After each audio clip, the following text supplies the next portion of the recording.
Welcome to Consulting Mastery, where we help B2B consultants master the business of consulting. I'm Carrie. And I'm Ahmed. Join us as we explore the art of delivering outstanding client value, earning a higher income, and thriving in today's marketplace. Why don't people buy? Why don't people buy? What is the single most significant impediment, obstacle to the purchase? Oof. Assuming that the offer makes sense, the product service is a good fit, assuming that all those boxes have been checked. Gotcha. People still don't buy. They still don't buy. And I would say, and I'm curious to hear where you're going with this, I think it is about not being able to see what things are going to look like when you move from the thing you're doing now into whatever it is, the thing that you bought, right? So what is that? There's a whole cascade of questions, I think, around what does that mean to me, right? How's my life going to change? What are the implications that come from making this decision that I'm considering making? Yeah. When you think about the role of the human brain is a comfort-seeking machine. It's a safety-seeking machine, right? It wants to keep you comfortable and safe and expend the fewest resources in doing so. Mm-hmm. And this is why I think we have, and certainly a psychologist can give you a much more elaborate explanation of this, but this is why we experience resistance to change. Because when we do something new, there's no frame of reference for it. The brain can't go into a file and go, oh, this feels like that, therefore it's comfortable. We get on this podcast and we do this every week. And, certainly, I've recorded probably hundreds of podcast episodes at this stage. And the first one is pretty nerve-wracking, right? Because there was no frame of reference. The brain didn't have anything to fall back on and go, oh, this is okay, you can do it. Now, we don't think twice about it because we do this every week, right? So our brains have a frame of reference. Oh, this feels like last week.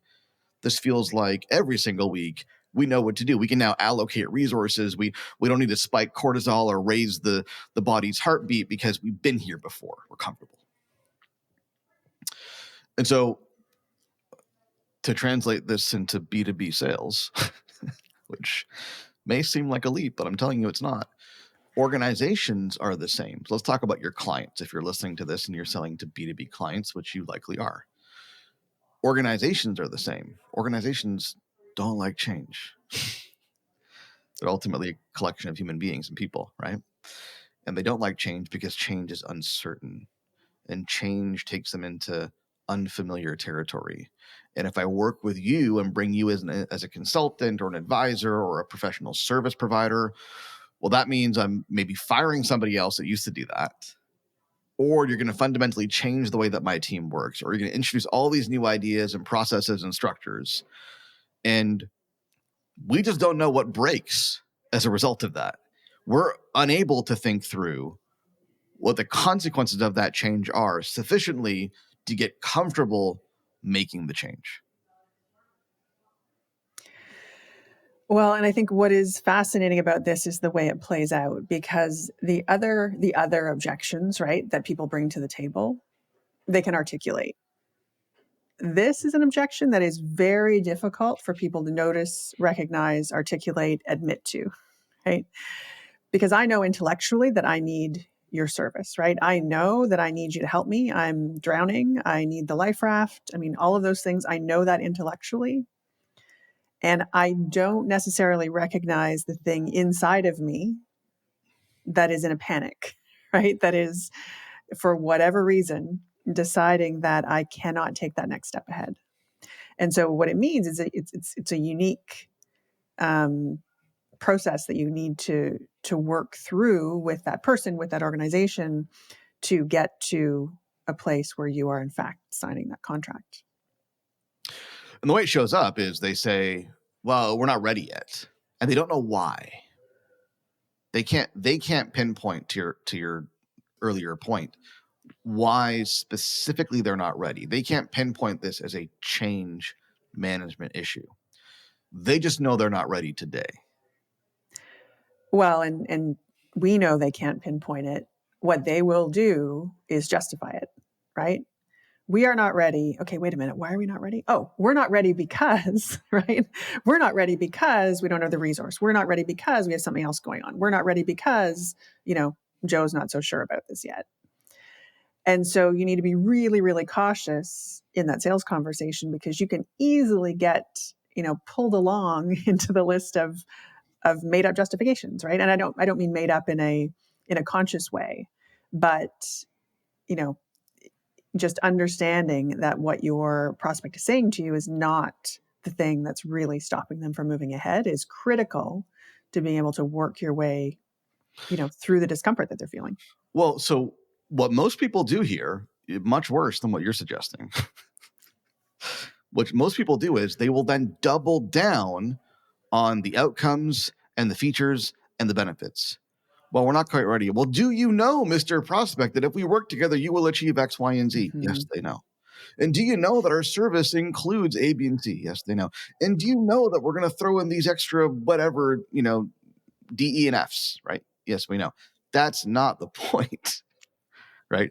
The objection here, and to be clear, we're referring to a scenario where the client agrees that something needs to be done, and they agree that your offer, your solution is a good fit.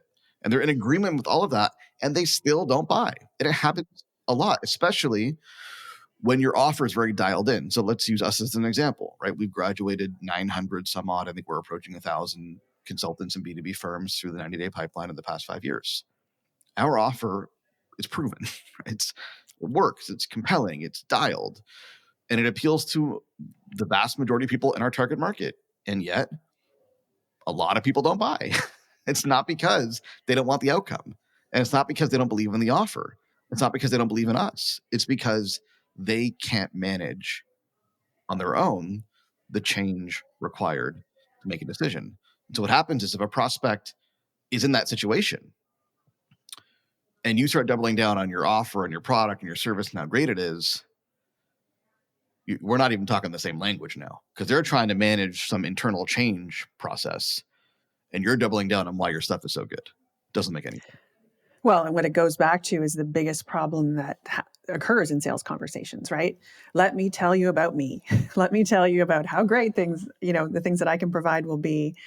And when what we know is, and what a lot of these sales conversations start off with, is it needs to be, an investigation into where is the prospect's head? What are they thinking? What are they afraid of? What do they need? But to your point, that tends to last for a while. And then when the conversation feels like it's not going in the right direction, we circle back to the safety zone, right? Which is, let me tell you how great I am. Let me tell you about all the things that exist in my offer that can help you. Whereas having the real human to human conversation, remembering, right? You're selling to a human, not an organization. This is the time to continue that human to human organization, because that's when you'll start to pick up on the indicators. That's when you'll start to understand what is it that's behind this. And that's the only thing that puts you in a position to be able to support the person you're talking to get through whatever exists in the organization, real or imagined, that they need to work their way through to move forward. And I also think as part of this, it's necessary to do this well, to really serve the client, help them navigate both the internal change required to work with you and then the internal change required to see the outcomes and the results of working with you. You have to throw any expectations around close dates and sales cycles out the window. Because I think where people get into trouble is they go, well, I've already talked to this client 3, 4, 5 times. We've been talking for 30, 60, 90 days. They should have closed by now. Mm-hmm. There is no, they should have closed by now. If you nail the change management piece, then they will close when they're ready. And yes, you can play a role. That's our contention here. You can play a role in helping them get ready, not by continuing to double down on your pitch and your offer and your service, but rather by actually helping them navigate the change required to work with you. You can therefore influence a timeline that way, but you've got to have a healthy separation between your expectations of when they close and when they actually close. If you project your expectation onto that, you're going to be high pressure. You're going to get impatient. You're going to not really hear the actual underlying objections because your expectations are coloring the way that you see the entire scenario.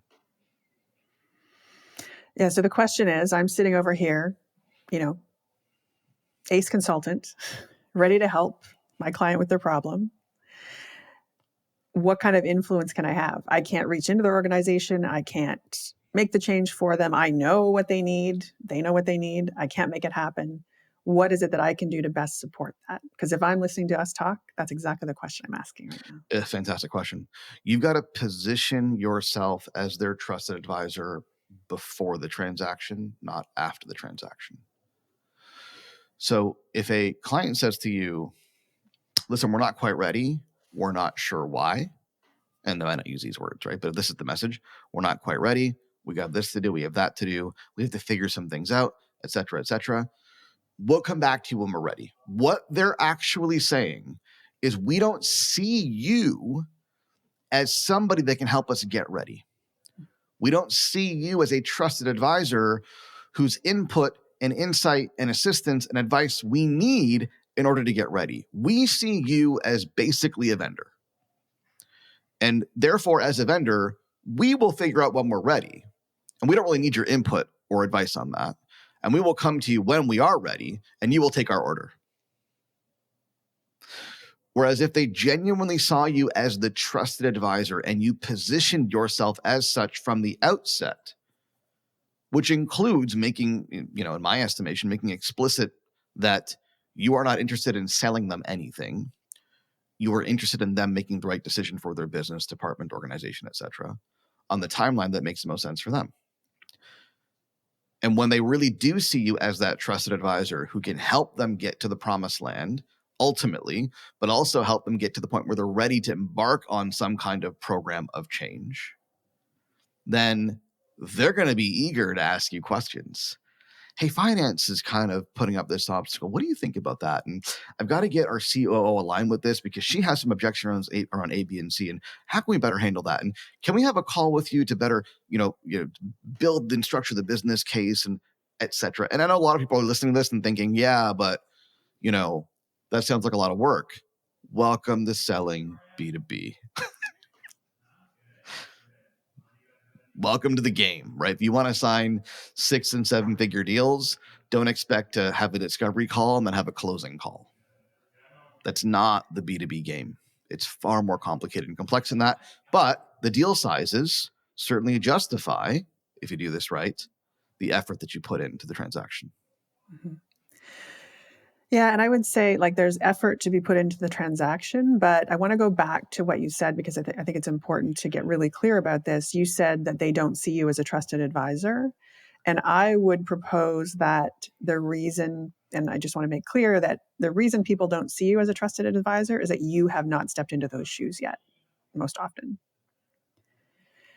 And when you don't see yourself that way, when you see yourself as, the person who's just going to sell a thing, that's where you're going to get into trouble, because you are going to, reach backwards and lean into being salesy, right? You're going to lean into being needy. You're going to lean into all those things that you said.